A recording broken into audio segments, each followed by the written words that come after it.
Cadê os coloridinhos? Boa noite, irmãos. Estamos aqui reunidos mais uma vez para darmos prosseguimento a... Agora é aquela barra azul? Darmos prosseguimento, parece que está captando melhor, para darmos prosseguimento ao nosso estudo de Apocalipse. Sendo que já estamos chegando ao final do livro.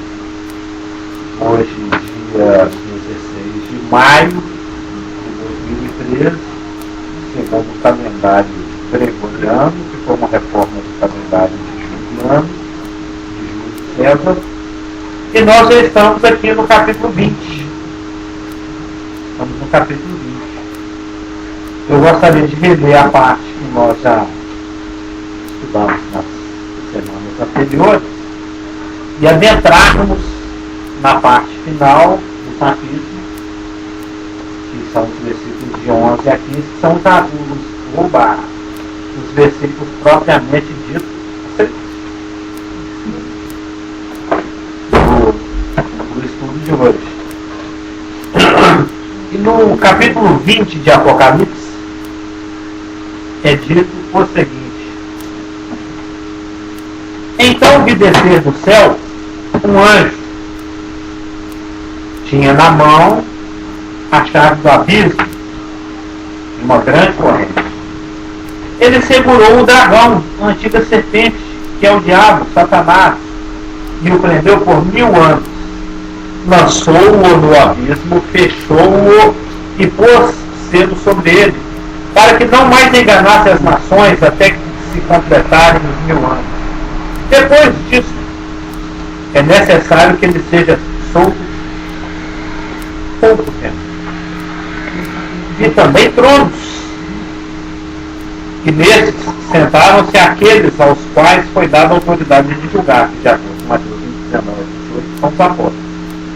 Vi ainda as almas dos decapitados por causa do testemunho de Jesus, bem como por causa da palavra de Deus, tantos quantos não adoraram a besta, nem tampouco a sua imagem, e não receberam a marca na fronte e na mão, e viveram e reinaram com Cristo durante 1000 anos. Os restantes dos mortos não reviveram até que se completassem os 1000 anos. Esta é a primeira ressurreição. O restante é uma segunda ressurreição. Bem-aventurado e santo é aquele que tem parte na primeira ressurreição. Sobre esses, a segunda morte não tem autoridade, pelo contrário, serão sacerdotes de Deus e de Cristo e reinarão com ele os 1000 anos. Quando, porém, se completarem os 1000 anos, Satanás será solto da sua prisão e sairá a seduzir as nações que há nos 4 cantos da terra, Gog e Magog, a fim de reuni-las para a peleja. O número dessas é como areia do mar. Areia. Marcharam então pela superfície da terra e sitiaram o acampamento dos santos e a cidade querida. Desceu, porém, fogo do céu e os consumiu. O diabo, o sedutor deles, foi lançado para dentro do lago de fogo e enxofre, onde já se encontram não só a besta, como também o falso profeta, e serão atormentados de dia e de noite pelos séculos. A nova revelação é introduzida pelo Vi. Vi um grande trono branco. Sempre tem esse Vi em Apocalipse, é um novo assunto, uma nova visão está sendo introduzida, apresentada. Vi um grande trono branco, uma mudança de assunto. Vi um grande trono branco, mas dentro do mesmo assunto. Vi um grande trono branco, que é o assunto aqui é ressurreição. Vi um grande trono branco, e aquele que nele se assenta, de cuja presença fugiram a terra e o céu, e não se achou lugar para eles. Vi também os mortos, os grandes e os pequenos, postos em pé diante do trono. Então se abriram livros, ainda outro livro, o o livro da vida foi aberto e os mortos foram julgados segundo as suas obras, conforme o que se achava escrito nos livros. Deu lá os mortos que nele estavam. A morte e o Hades entregaram os mortos que neles havia. Oi? Não vai? Só para terminar a leitura. Não, é porque eu só fiz então. Só terminar a leitura, pode. E foram julgados um por um, segundo as suas obras. Então a morte e o inferno foram lançados para... Então a morte e o Hades, porque é pessimamente traduzido inferno. Então a morte e o Hades foram lançados para dentro do lago de fogo. Esse que é o inferno. Esta é a segunda morte, o lago de fogo. E se alguém não foi achado inscrito no livro da vida, esse foi lançado para dentro do lago de fogo. Elaine tem um comentário e ou uma pergunta. Não, é só, agora eu já não sei, é porque eu lembro que falaram sobre a segunda morte, e aí quando você falou que ele fala os restantes dos mortos, ele, como não falou assim, não, só que ele já confirmasse que esses 20 anos mortos era aquele lá que não reviveram. Só que não reviveram. Só para mim. É como a gente leu fartamente na semana passada, são os malditos, os da vergonha, os da ira. Eu lembro do versículo que falava isso, da segunda, que ele não fala a primeira, e aqui é a ressurreição para a morte, né, no caso. Exatamente. Aquele contraste que tem João, que tem Daniel, uns para o horror eterno, outros para bem-aventurança. Então nós temos visto nas semanas anteriores, ainda que de ano passado, o estabelecimento do reino milenário, do governo teocrático, do governo messiânico, tão prometido e tão aguardado por gerações e gerações e gerações de seres. Algo que foi prometido, confirmado, reconfirmado, reconfirmado e anunciado e detalhado em inúmeras, centenas de profecias veterotestamentárias. Assunto esse ao qual retornaremos quando terminarmos o estudo de Apocalipse, aqui nesse mesmo bate-horário, nesse mesmo bate-canal, nesse mesmo lugar, às quintas-feiras, às 20 horas, ou seja, quando o estudo de Apocalipse encerrar, ampliaremos a questão que foi tão sumariamente aludida nos versículos de 1 a 9, né? A questão do reino milenar. Nós não chegamos a ver porque João, quando recebeu essa revelação do que Cristo faz depois do seu retorno, que está no 19, 11 a 21, após o julgamento da besta, dos exércitos da besta, dos bodes e das ovelhas, Mateus 25, ele não se deteve em detalhes desse governo de 1000 anos, porque, como já foi dito, ele foi muito detalhadamente explicado em centenas de profecias do Velho Testamento. João não se deu o trabalho de gastar mais versículos em cima do que já está mais do que explicado. Ele apenas acrescentou 2 detalhes. Detalhes esses que não foram vistos nas centenas de profecias do Velho Testamento que falam a respeito desse período de governo messiânico teocrático, chamado milênio. A duração, pelo único lugar da Bíblia onde a duração desse período é informada, é exatamente aqui, em Apocalipse 20, de 2 a 5, de 2 a 6, isso 5 vezes, né? 1, 2, 3, 4, 5 vezes. E um outro detalhe que nunca havia sido informado nas centenas de profecias que falam nesse período de governo messiânico, de milênio, de governo teocrático, além da questão de quanto ele iria durar, que são 1000 anos, é a forma como ele se encerra. As muitas profecias, os mais diversos profetas do Velho Testamento, que nós vamos estudar a posteriori, para terminarmos o Apocalipse, só fala do caráter desse reino.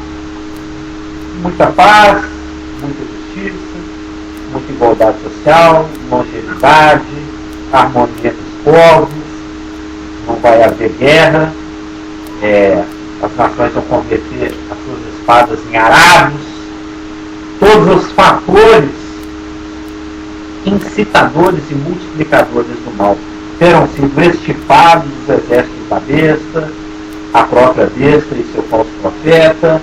O diabo vai estar preso por 1000 anos exatamente por causa disso. Acho que nós chegamos a ver os porquês do diabo ser preso, não chegamos a ver, vai? Chegamos? Pode ser dizer. Aí você me pergunta, por que o diabo ele é preso ao invés de ser definitivamente condenado? Nós vimos que tem inúmeros porquês. Você deu 12 pontos? Oi? Para mostrar a depravação. É porque Deus tem um propósito. Nós temos meio que tocar nesse assunto, porque, voltando na nossa fio da medalha, um dos detalhes que não foi dito no Velho Testamento foi dito o caráter do bem. Quais as características dele enquanto ele acontece. Faz justiça e igualdade social, não vai ter fome, não vai ter guerra, etc. Mas quando ele termina? Isso a palavra não fala. O único lugar onde é dito a respeito do desfecho, da forma como esse período glorioso termina, está aqui, em Apocalipse 20, de 7 a 9, que, repetindo a leitura, diz o seguinte: quando, porém, se completarem os 1000 anos, aliás, a expressão 1000 anos aparece 6 vezes, de 20, de 2 a 7. Quando, porém, se completarem os 1000 anos, Satanás será solto da sua prisão e sairá a seduzir as nações que há nos 4 cantos da terra, Gog e Magog, a fim de reuni-las para a peleja. O número dessas é como a areia do mar. Muita gente.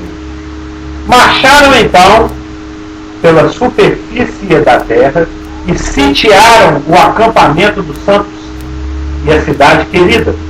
Desceu, porém, fogo do céu e os consumiu.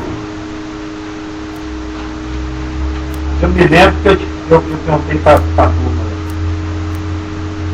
de perto dos irmãos, eu disse: puxa, mas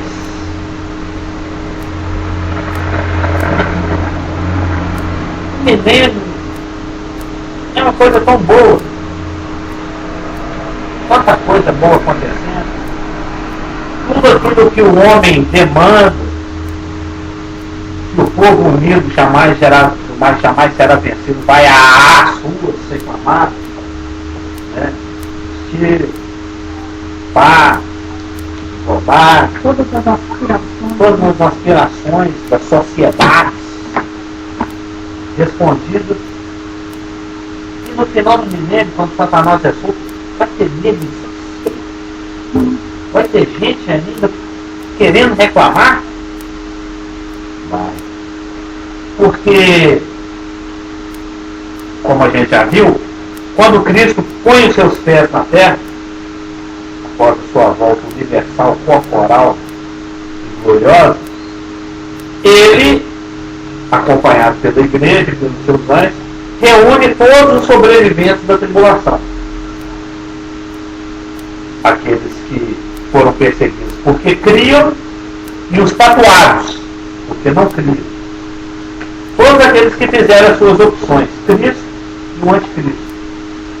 Mateus 25, nós falamos, fala a respeito disso. Ele vai juntar, como o pastor reúne as suas ovelhas, para fazer a separação entre as ovelhas e os cabritos, os bodes, os que entram no milênio e os que não entram. Isso está detalhado. Senhor, mas quando te vimos nu, com fome, lembra da passagem? De maneira que, naquele período de 75 dias, entre o final da 70ª semana de Daniel, a semana tribulacional, e o início do milênio, dentre as muitas coisas que vão acontecer, que nós estudamos, uma delas é ele se sentar no seu trono de glória e fazer essa separação. De maneira que no milênio só entra gente salva. Só entra salvos. Não entra um perdido dentro do milênio. A besta não entra no milênio. O falso profeta não entra no milênio. Os exércitos da besta são mortos, entregues, travados com Deus, abusos. Todos os incrédulos perdidos, os que optaram por Satanás e o anticristo, são lançados no Hades, Sheol, no inferno chamado, para não entrar no milênio. Só o remanescente fiel, os judeus que acreditaram na pregação das duas testemunhas e dos 144 mil, e aqueles gentios que, por acreditar junto com esse remanescente judaico tribulacional fiel nessa pregação, e eles demonstram isso praticando aquelas obras de visitar na prisão, da comida, da bebida, etc., e cuidar com a enfermo, eles fazem como o Tiago sugere, né? Pelas obras deles, eles vão demonstrar a fé. Fé é essa perigosa durante a tribulação, porque vai estar sob perseguição, vai ser perseguido, ser crente. Só esses entram dentro do milênio. Então, no primeiro momento, na inauguração do milênio, quando o Senhor unge os santos dos santos, inaugura o milênio, inaugura o templo milenário e inaugura a contagem dos 1000 anos, não tem nenhum perdido na terra. Vai ser um momento bacana, né? Só crente na terra. A terra, população mundial 100% evangélica, 100% crente. Mas esses seres humanos que não têm corpos glorificados, eles atravessaram o período tribulacional, gentios e judeus crentes, e entram no milênio com seus corpos naturais, e eles reproduzem. Eles vão gerar filhos, eles vão gerar netos, eles vão gerar bisnetos, como o pastor comentou semana passada, citando isso aí. Morrer aos 100 anos, você morrer volta no civil, minha vida toda com uma coisa, é a vida inteira, tem uma filha, 900 anos, uma criança, não consigo. Hoje morrer aos 100 anos é morrer na flor da mochibada, né? Lá vai ser morrer na flor da idade, é morrer na flor da idade. Ou seja, mas como Deus não existe neto de Deus, não existe bisneto de Deus. É um erro que Satanás implanta na cultura judaica e na cultura evangélica. Tem muitos judeus, tinha muitos assim na geração de Cristo, que creem que pelo simples fato de ser um descendente físico de Abraão, automaticamente ele está salvo. Isso não existe. Tem gente que pensa que porque eu sou filho do pastor, eu estou salvo. E a salvação é algo que é apropriado individualmente. Eu não posso crer por ninguém pode crer por mim. Então, as pessoas entram salvas no milênio e continuam tendo filhos, netos e bisnetos. E essas pessoas já vão nascer dentro de um ambiente ideal, não tem do que reclamar, mas por algum motivo, muitos vão estar insatisfeitos. Eles não vão gostar da forma como o Cristo governa, por algum motivo. E mesmo porque, quando você vai, a palavra fala que o governo do Messias vai ser um governo que não vai, ele vai reger as nações com vara de ferro. Isso fala a respeito do tanto que a sua autoridade é demonstrada, da inflexibilidade com relação a que se questione a sua autoridade. Não vai haver espaço para o questionamento da autoridade de Cristo. Ele é rei sobre isso, nós vamos ver isso na doutrina do milênio, em Números 16, que fala que ele foi posto por Deus, pelo Pai, como autoridade máxima no milênio, e isso é questionável, não tem discussão, não tem conversa, deixa o filho e se submeta a ele. Isso pode ser o que vai gerar a rebelião. Pode ser. Que em alguns casos vai guardar por 1000 anos. A pessoa vai ter que engolir o sapo. 1000 anos. Vamos dizer que ele nasça no ano 580, né, do milênio, ele vai ter que engolir esse sapo 420 anos e esperar até que Satanás seja solto. Lá no final do milênio. Mesmo porque existem algumas passagens, antecipando o nosso estudo do milênio, né, se a gente quiser algumas, a obediência vai ser forçada. vai ser obrigatório.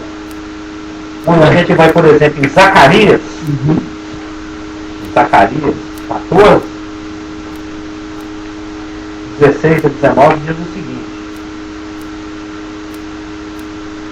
A linguagem é bonita. Zacarias 14 diz o seguinte: todos os que restarem de todas as nações, depois da peneira tribulacional, né? Todos os que restarem, depois de trombetas, depois de taças, depois de selo, depois daquela coisa toda, de mar em sangue, de sol fritando, etc. Todos que restarem de todas as nações que vieram contra Jerusalém subirão de ano em ano para adorar o Rei, o Senhor dos Exércitos, e para celebrar a festa dos tabernáculos. Se alguma das famílias da terra não subir a Jerusalém para adorar o Rei, ai, ai, ai, ai, ai, o Senhor dos Exércitos não virá sobre ela a chuva. Se a família dos egípcios não subir, nem vier, não cairá sobre eles a chuva. Um ano sem chuva. Virá a praga com que o Senhor ferirá as nações que não subirem a celebrar a festa dos tabernáculos. Portanto, entende que as nações a liderança, né? Oi? Você entende que as nações, além das famílias, a própria liderança também. Sim. Mas a liderança. Nós vamos ver isso aqui, por isso que fala Gog e Magog, porque Gog é governo, Magog são os governados. Ah, tá. Nós vamos entrar nesse detalhe. Porque pela nação. É todo mundo. Todo mundo tem que subir. Todos os representantes. É lógico que for no planeta não vai, no caso, mas ele tem que mandar representantes. Bom, nas conferências lá não vai lá alguém com a bandeirinha do Brasil. É o representante do brasileiro. O representante dos canadenses. Tem que estar representado. Das famílias. Das famílias das nações. Blá blá blá, ai, ai, ai, ai, ai. Este será o castigo dos egípcios e o castigo de todas as nações que não subirem a celebrar a festa dos tabernáculos. Quando a gente vai também em Isaías 56, isso é só uma amostra, né, de algo que nós vamos aprofundar no nosso estudo do milênio, todas as quintas-feiras, às 20 horas, assim que terminar o Apocalipse. Já está no finzinho. Hoje acho que encerramos o vídeo. Em Isaías 56, 7, diz o seguinte: também os levarei, está falando dos estrangeiros, lá do verso 6, né? Os levarei ao meu santo monte e os alegrarei na minha casa de oração. E os seus holocaustos e os seus sacrifícios serão aceitos no meu altar, porque a minha casa será chamada casa de oração para todos os povos.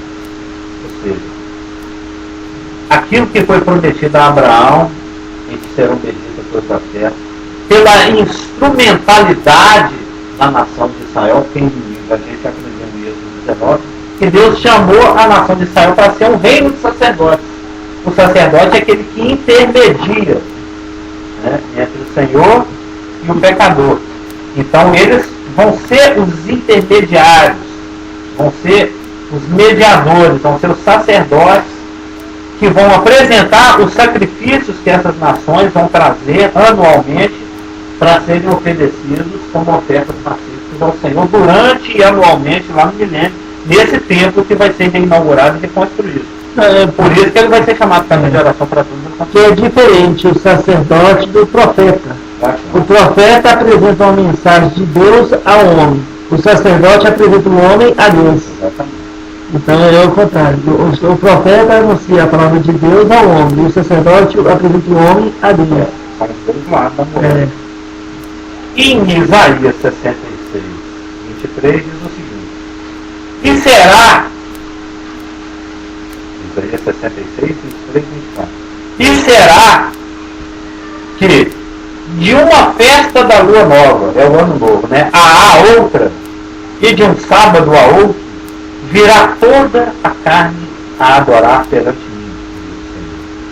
Eles sairão e verão os cadáveres dos homens que prevaricaram contra mim, porque o seu verme nunca morrerá, nem o seu fogo se apagará, e eles serão um horror para toda a carne.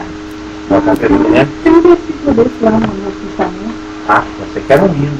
Um versículo Um hino sobre que o fica verbo, cantando. né? A consciência. Nós vamos ver no estudo do milênio que vai haver, lá em já viu quando, lá em Hiroshima, tem um esqueleto de prédio lá para relembrar aquela desgraça que aconteceu lá, aquele horror. Uma bomba caiu aqui, Como um memorial.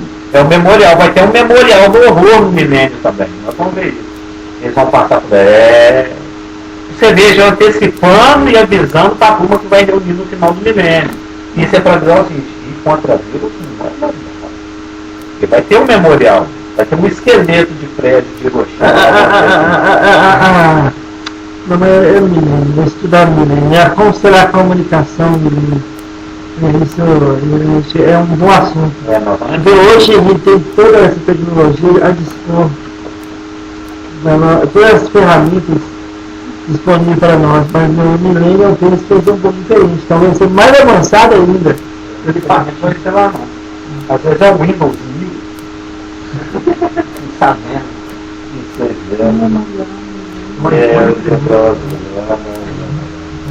A língua vai ser universal, né? Universal. Aí você me pergunta.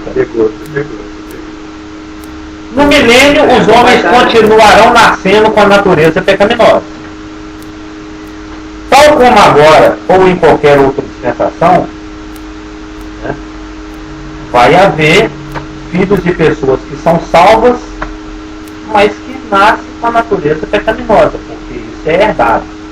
Mas seria de se esperar que durante esse período de 1000 anos de reinado bendito e benéfico, que ninguém haveria de desejar rebelar-se. Não é verdade? Aí isso nos lembra Isaías 26:10, que diz o seguinte, que a palavra não falha, né?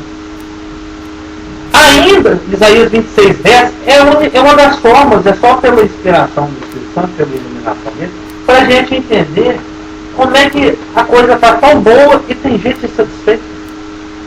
E fazendo eco a muitos dos provérbios, que é um livro fantástico, Isaías 26:10 diz o seguinte, ainda que se mostre favor ao perverso, nem por isso aprende a justiça. Até na terra da retidão ele comete a iniquidade e não atenta para a majestade do Senhor. Ou seja, isso acontece em todas as dispensações. Foi o caso de Adão e de Eva, foi o caso de muitos israelitas no deserto e na terra prometida, é o caso de muita gente dentro da igreja, ver Deus fazer tanta coisa, ser tão fantástico, tão majestoso, tão solícito, tão gracioso, e pisa na bola e faz uma opção totalmente errada por homossexualismo ou por banditismo. Isso acontece. Eu já vi isso muito. Eu vi muito filho de pastor gay, muito. Cantava no louvor, participava de tudo, desde criancinha, já vi muito. Ou seja, ali o ambiente é de retidão, é de justiça, é de coisa boa, mas a natureza é tão nova, está ali doida para explodir. Uma igreja no centro que o pastor é gay. Acontece. Essas são outras histórias. É bom nem entrar nesses méritos, mas Você vai falar algo desse processo. Eles vão falar X, nós não. Nada contra. A palavra tem contra. Mas o que impressiona é que um número grande de habitantes mileniais, né, rebelam-se. Porque Apocalipse 20, versículo 9, né? Apocalipse 20, versículo 9, fala que eles são como a areia do mar. Versículo 8. O número desses é como a areia do mar. E a sua resposta, porque, olha só, quando se completam os 1000 anos, Satanás é fogo. Aí ele sai para seduzir as nações. E o engraçado, o que surpreende é a instantaneidade da resposta. Como eles são rápidos em responder a Satanás. Se bem que tem dois gumes nessa faca. Né? É uma faca de 2 legumes, como diz alguém. Por um lado, é meio que assim, né?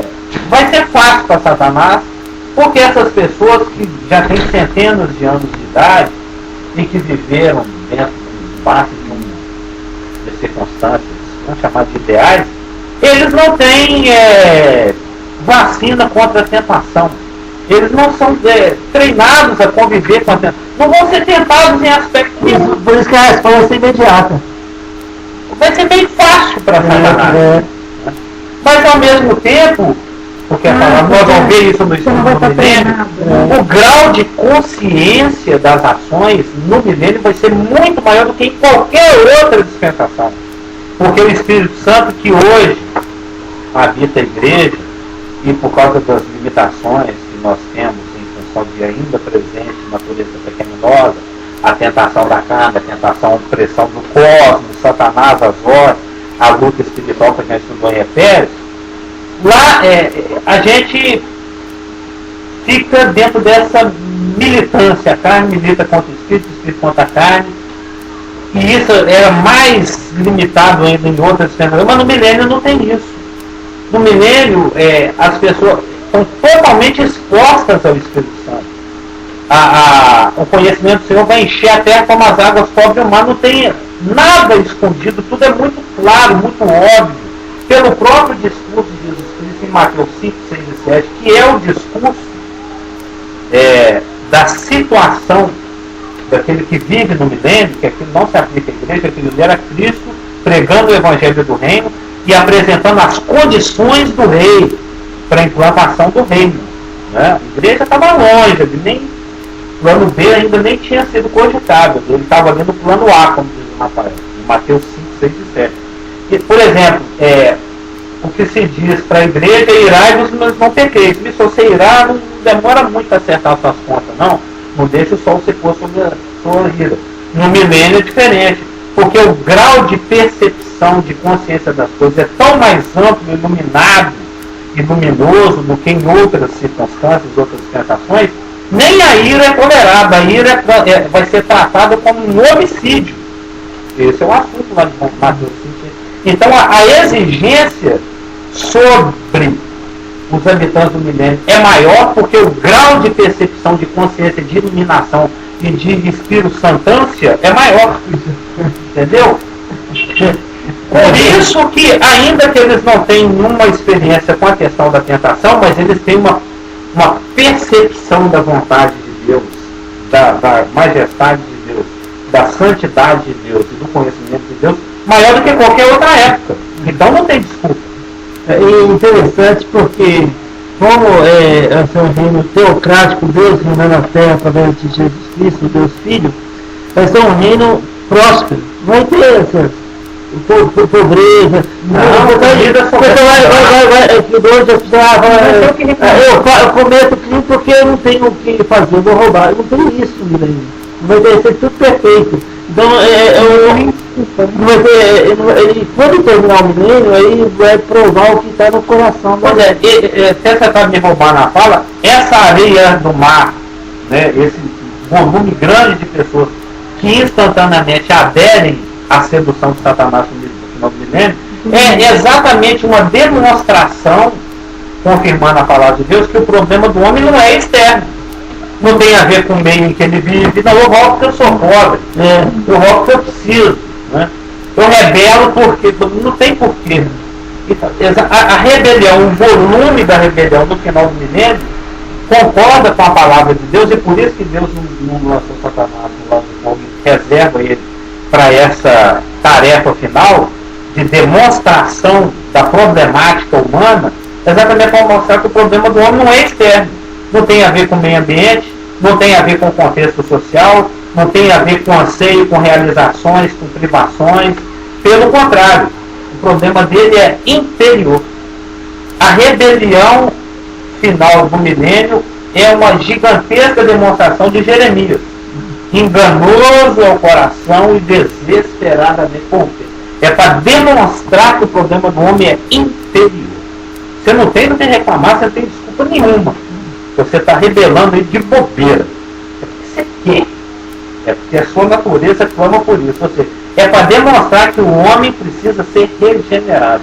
É o tema central de Cristo, a única coisa que Cristo falava é: importa que você nasça de novo. Você tem que nascer de novo. E o fantástico, como Deus é tão misericordioso, que ele não precisava provar nada para ninguém. Mas mesmo ele dá esse espaço de 1000 anos, é o tempo áureo na Terra, né? É um tempo onde terá tudo ele está funcionando, tudo vai estar, sabe, a 1000 por hora, tudo, e o homem vai chegar no final do ano com um grande fracassado ainda. Como ele fracassou em todas as cidades. Vai fracassar também. Em inocência, em consciência, se autogovernando, sendo governado por outros, sobre uma lei inflexível, sobre uma graça gigantesca que a igreja apostasse no final das contas, e dentro das condições ideais. Ou seja, ele tem que nascer de novo. É que você tem que usar o 26 10. Sim. Eu gostei desse versículo, eu não tinha pensado nele dessa forma. Ele se afirma, claro. Você for lá dentro dos pontos. Aí eu achei que nos meus alfarrábios, esta é a resposta porque Deus já não condenou o Satanás definitivamente. Que não era assunto de aulas passadas, mas eu tinha dado um adiantado para uma pergunta de alguém. Acho que foi no Borgo. Ele é o originador da revolta. Ele age como um catalisador de insatisfação. Catalisador de insatisfação. São 4 as razões por que Satanás é solto no final do milênio. 1. Demonstrar que entregue a própria escolha. Eles são atos fraseados. Demonstrar que entregue a própria escolha, o homem natural cai em pecado. 2. Demonstrar a maldade incurável de Satanás. O rapaz fica de molho 1000 anos. Assim que ele sai para fazer peraltice. Ele sai para aprontar. Não espera não. É rápido. É incurável. 3. Demonstrar a presciência de Deus. Porque ele previu o paisagem. Está escrito aqui, ó. Está escrito já tem 1900 anos. E 2900 anos depois vai se cumprir. Satanás sai para praticar maldade e a curva natural segue. Ou seja, demonstra a presciência de Deus. E 4. Para justificar o castigo eterno. Pois mesmo em condições ideais, o homem prefere afastar-se de Deus. Porque a morte, o inferno, nada mais é do que a privação da presença de Deus. Os nossos pecados fazem separação entre mim e vós. O pecado, a morte é a separação. E o milênio demonstra isso, que o lago de fogo, que o inferno, é algo justo e justificado. Porque mesmo na presença, na comunhão bacana do milênio, o homem quer se afastar de Deus. Ele está ali unido a Cristo, sob a direção de Cristo, sem ter do que reclamar. Mas assim que Satanás é solto, ele faz uma opção. Eu quero me afastar de Deus, eu quero seguir esse aqui. Esse outro aqui vem junto. Ou seja, a opção natural do homem, natural, é se afastar de Deus. Escolher a morte. Escolher a morte. Isso é fato, né? O que bomba na mídia, o que bomba na internet? Uma mãe sendo carinhosa não dá ibope. Desgraça, morte, 200 mortos na boate. Opa, cadê? Vai passar de novo? Puxa, eu queria ter visto. O que bomba é a morte. Eu falo isso quase todo dia quando o ser humano ama a morte. Ele não admite isso, mas o ser humano ama a morte. Ele gosta da morte. É a morte que ele quer. É natural. Sem regenerar. O natural é amar a morte. Só que eles não admitem. Nós não admitimos. E por que essa rebelião é chamada de Gog e Magog? Aí lá em me pergunta. Por que é Gog e Magog?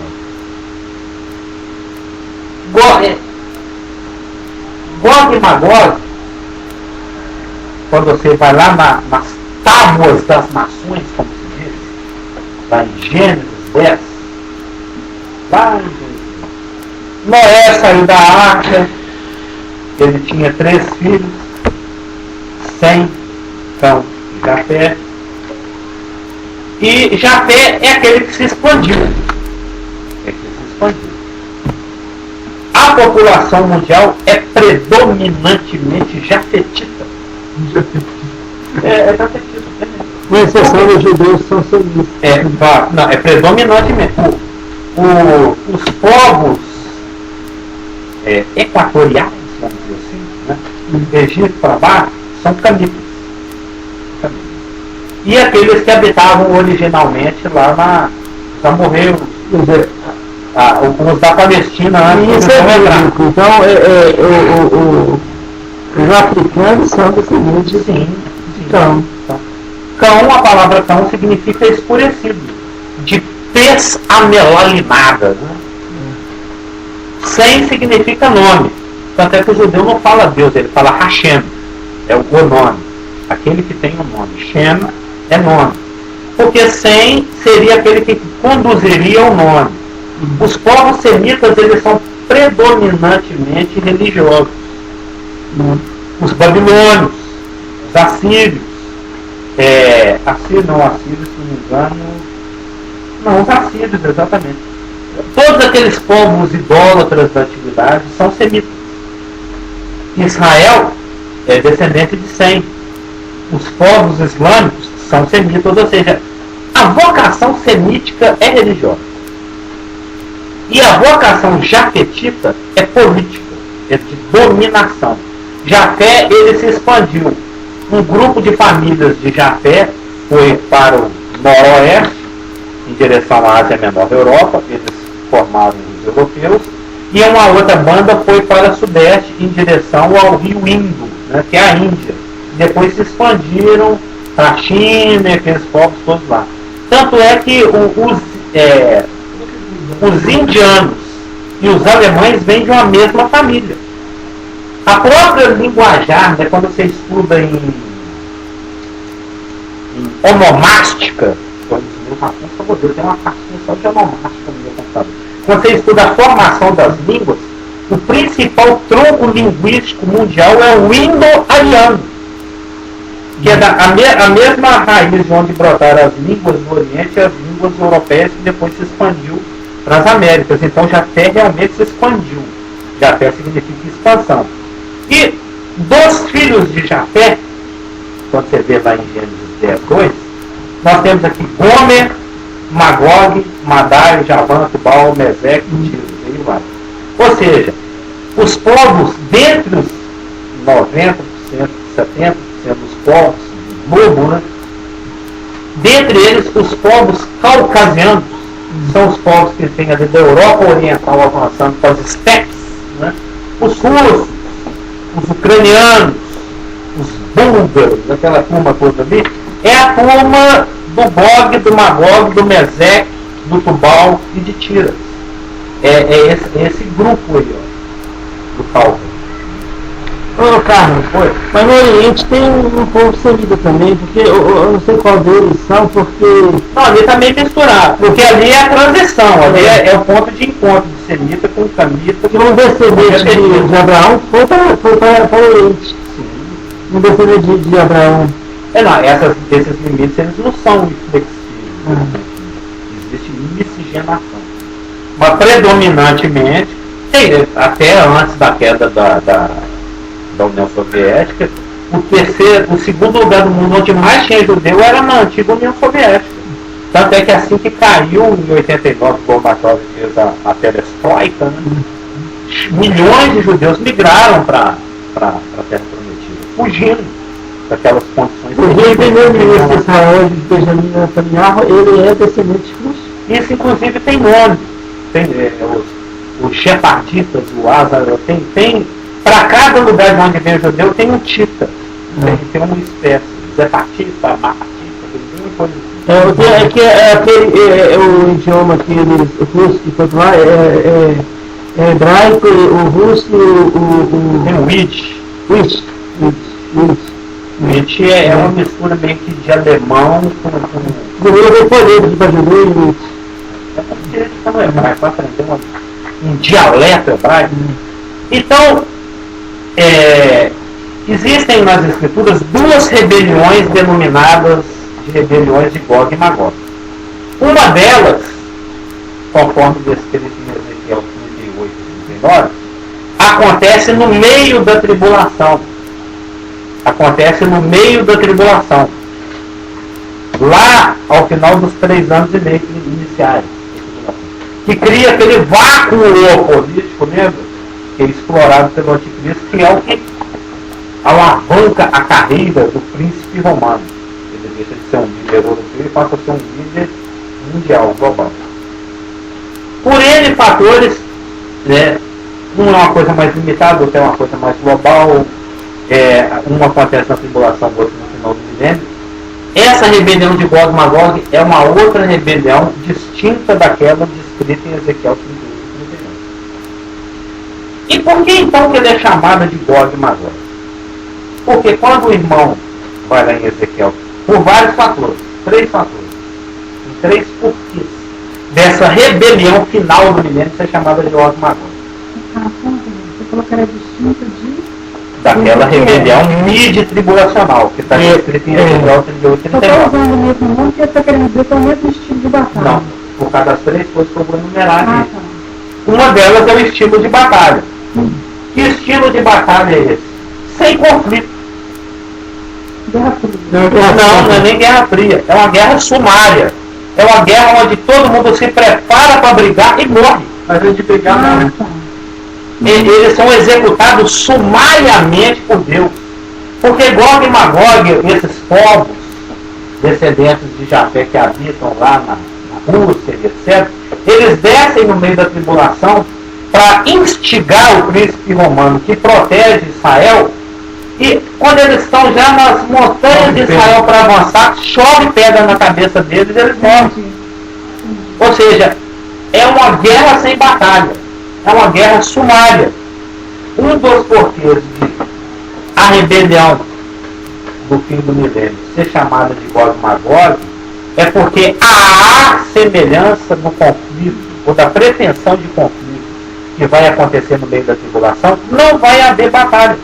Não vai haver luta. Deus vai interferir direto e sumariamente matando os inimigos. Bom, os árabes todos estão aí nessa parte do final do Magog. É bem provável, porque o árabe vai perder a oportunidade de dar cocão. É claro, e a Rússia sempre apoia eles, né? O sempre contra amigos históricos.